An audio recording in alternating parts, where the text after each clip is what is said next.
My lords, ladies and gentlemen, fellow Nuffield scholars, despite what my mother says, I am not unique, but I am lucky. Why? Because I am the survivor of a farm accident. And for those of you at the back, or those at the front with poor eyesight, I lost my left arm to a PTO shaft in 2005. Now, I'm not going to bore you with the details, as most of you will have already heard it, and to be quite honest, we come up to lunch, and I don't want to put you off. Over the last 7 years, I have helped with safety campaigns and spoken about my accident to whoever will listen. However, I was quite often asked, how do we make farming safer? And I found that I couldn't answer. So I applied for a Nuffield scholarship, and well, the rest is history. Agriculture is the most dangerous industry in the UK. We kill, on average, 9.2 workers per 100,000 employed. That means we kill, on average, 29 people every year. So what? So that's 29 families that are grieving, that's 29 families that will never see their loved ones again, and that is 29 families too many. So why are we so good at killing and injuring ourselves? Well, we're not very good at recognising risk to our own health and safety, mainly due to a lack of safety knowledge held by farmers. You'd have to excuse me, I've got one arm. We are also masters of our own destiny. No matter whether we're employed or self-employed, we rarely have somebody looking over our shoulder, making sure that what we're doing is actually safe. And obviously, accidents happen to other people, don't they? We need to change the safety culture in agriculture, but that is very easy to say and very difficult to do. However, I believe the time is right for us to change, but it's going to take every single one of us to make that happen. To achieve this long-lasting culture change, we need to be exposed to much greater levels of safety training and sharing of best practice. Now, this could be in the form of formal training days similar to the Safety, Health and Awareness Days, or SHADs, run by HSE, but on a more regular basis. But I believe that farmers learn best from farmers in more of a discussion group setting or like a monitor farm type model. And I believe that this will have a much greater impact on farmer behaviour.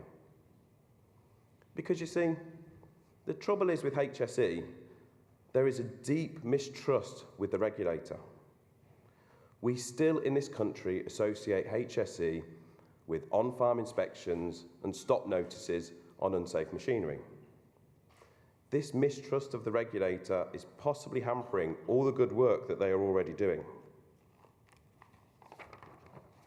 Again, one arm. In Canada, I spoke with Dave Kramer from Safe Work Manitoba, who had realised that this was a problem after one of his inspectors was met on the farm drive with a farmer with a shotgun. This farmer really didn't want Safe Work to investigate his farm. So this then led to a separation of services that Safe Work delivered. They had one arm for enforcement, bit slow, and another brand for education. And this then eased the process of getting inspectors on farm. Within the UK, we have a tremendous opportunity to deliver the safety messaging through our further education. Due to government policy, a huge percentage of our next generation farmers are exposed to formal agricultural training. We must make more of this opportunity by embedding safety into every aspect of agricultural education. I was fortunate to visit two great universities on my travels. I went to the University of Manitoba, where they have a Diploma in Agriculture course run by Thea Green. Thea runs a 30 credit hour course in farm safety, using modern teaching methods and creating empathy with her students, Thea is able to make the subject both fun and engaging. But Thea told me that her goal is to go further than the awareness and knowledge phase and actually focus on improving behaviour and decision making at a farm level. Now, Charlie Bell from Tockle College in New South Wales uses continued and consistent messaging to students whilst they attend the college. The students are asked to do verbal risk assessments before undertaking any practical learning, and they must also pass a 21 credit hour course in safety before they're allowed to graduate the college. These two examples are just a small glimpse into what can be done to increase safety awareness in further education. But as Thea told me, we must go further than awareness and actually push towards behaviour change. Currently, we're missing a trick by not providing more safety training and awareness at this level of education. Consistent and continued messaging is vital for this next generation to affect change in the industry. However, this won't work in isolation. As farmers, we fear social rejection. We're no different to anybody else. We want to be liked by our peers and don't want to be seen as different. And currently, the status quo is that farming is dangerous. And secretly, we quite like the fact that we put our lives in risk to feed the population. So trying to get a farmer to break with social convention is very difficult. We must make safety sexy.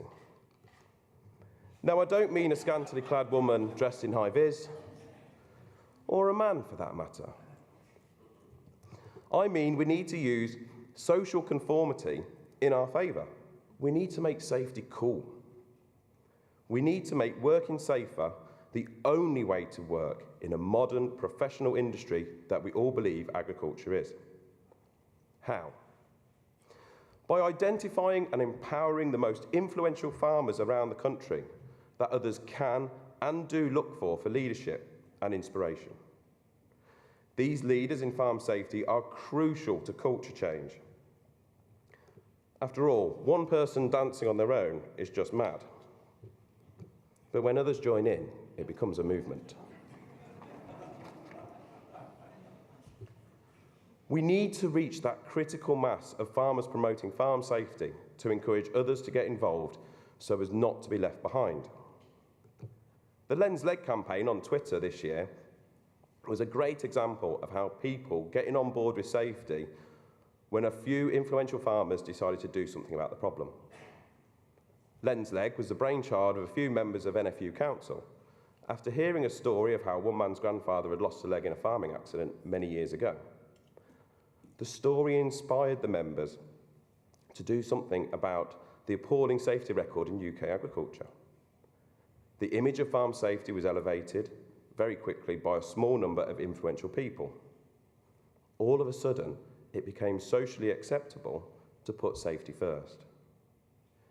These leaders in farm safety will enable greater knowledge transfer at a local level while still keeping the message practical. But often knowing where to start is the key to change. We often put off till tomorrow that we find complex or difficult. So whilst in Australia, I spoke with Shane Hewledge from the Dairy Australia, who was desperately trying to change the safety culture in Australian dairy farms. And the first thing he noticed was that farmers don't know where to start, especially with regard to documentation of farm safety. So he and his team set about and created a starter guide using simple tick box questions. The guide is designed to help farmers identify the risks on farm and suggest ways to improve them, both physically, but then to document the change as well for legal compliance. Also in Australia, I met with Mark Wootton from Jigsaw Farms in Victoria. Mark owns a beef and sheep farm that runs exceptionally well, both in terms of a commercial business, running around 25,000 sheep, but also with regard to safety of his employees. But Mark told me he didn't just wake up one morning and everything was safe on the farm. For example, when purchasing new machinery or even building new sheds, Mark always looks at how the new purchases can help with safety and efficiency.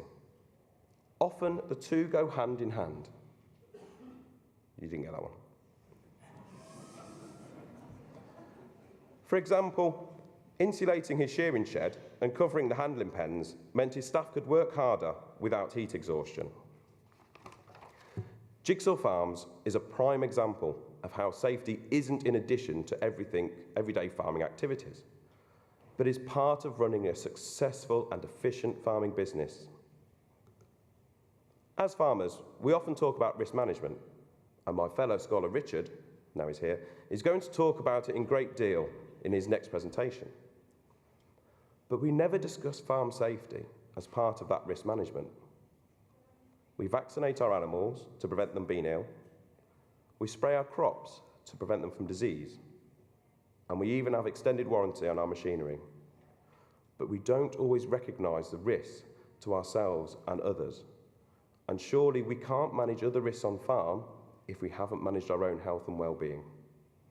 As I said at the beginning, I'm very lucky, but you might not be. I'd like to say a big thank you to my sponsor, Richard Laws Foundation, and especially Bobby Laws, who sat here today, who's been fantastic to me, both as a drinking partner and also a friend. I'd also like to thank Nuffield Farming Scholarships for obviously giving me this opportunity and having the trust, albeit misguided, in me.